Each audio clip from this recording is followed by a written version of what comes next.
okay. It's all good. Nothing bad happened. The cops there's a new law where nobody's allowed to loiter on the streets, and so it's just kind of an interesting paradox. It's like, well, it's like, where do we put them? It's like, where do people go? Because basically, like, obviously, like the homeless community, it's like the problem itself is this grand scale issue we're not going to solve overnight. On a smaller scale,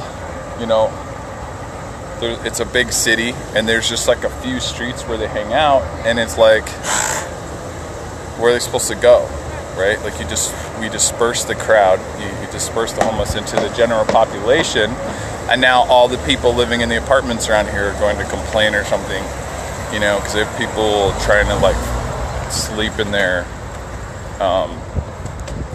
doorways and under just random trees and stuff like that. So it's not something we're going to solve in 2 seconds. Yep. Yeah, Nathan's, he's supposed to go to the restroom and come back. Oh, okay. So that's he's going to post up right there? He's going to post up right there, or is he coming back?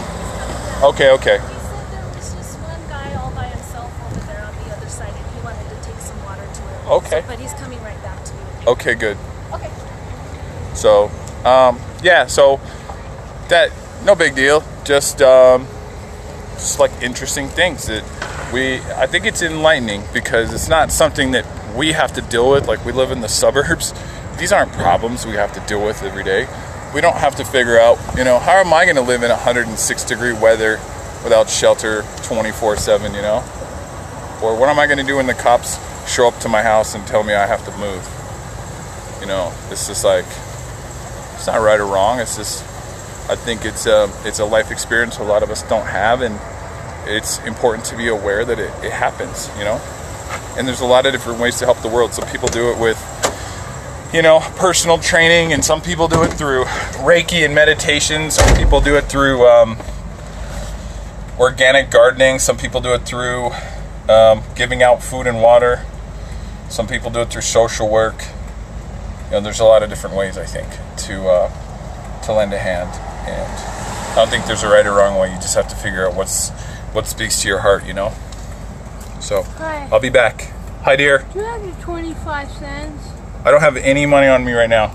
Sorry, but I got water. We're moving up there?